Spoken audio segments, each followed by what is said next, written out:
The Halloran family had been craving a break from everything: school, work, the constant noise of life.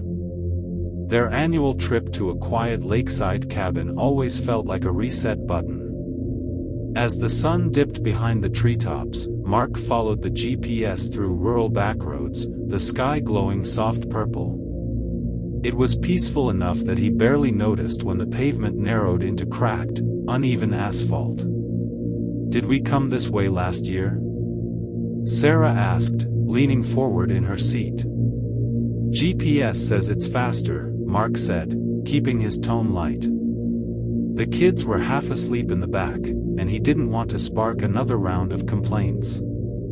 The forest seemed to thicken around them as they drove. Cell service vanished. The road twisted deeper and deeper into trees so dense they swallowed the remaining daylight. Eventually the GPS froze entirely, stuck on a pixelated still image of the road ahead. But when they finally reached the highway again, everyone exhaled in relief. At least until they realized something was wrong. There were no other cars. Not one. The distant farmhouses they passed sat perfectly still, lights off, curtains drawn, no animals, no people. Just emptiness. The radio scanned endlessly without locking onto a single station.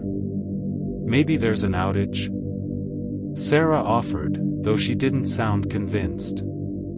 They drove for nearly 40 minutes before spotting a lone gas station glowing on the corner of a silent intersection. The fluorescent lights buzzed. The pumps were on. The front door was propped wide open, as if waiting for customers. But the inside was deserted, rows of snacks untouched, a cup of coffee half full and still warm on the counter, a phone ringing in the back room with no one to answer it. The kids clung to Sarah. Mark called out, "Hello," but his voice fell flat in the stillness.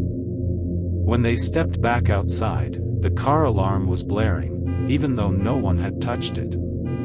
The headlights flickered violently, as if the vehicle itself was panicking. Mark shut off the alarm and tried to start the engine. It didn't even click.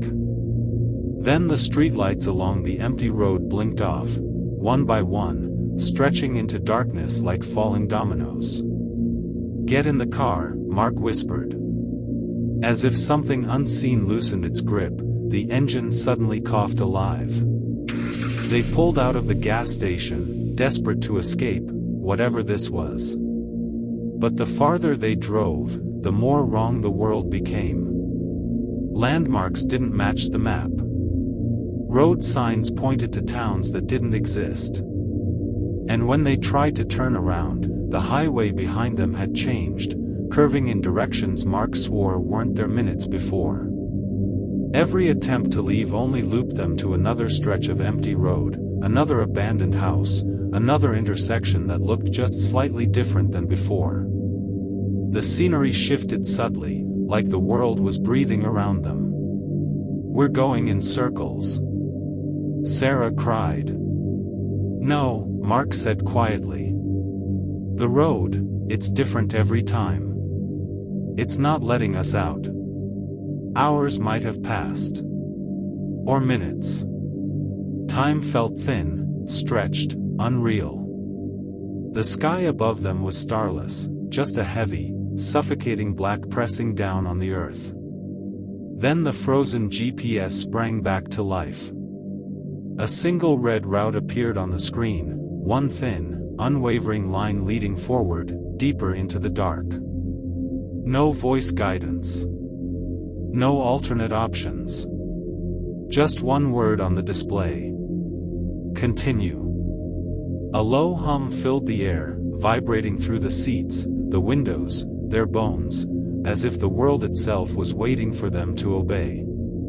Sarah grabbed Mark's arm. "Do you think there is an out?" Mark didn't answer. Because far ahead, barely visible beyond the reach of the headlights, the road was beginning to curve, slowly, impossibly, back toward the very place they had started. Not a loop. A trap. The GPS flickered again. This time, it simply said, "Welcome."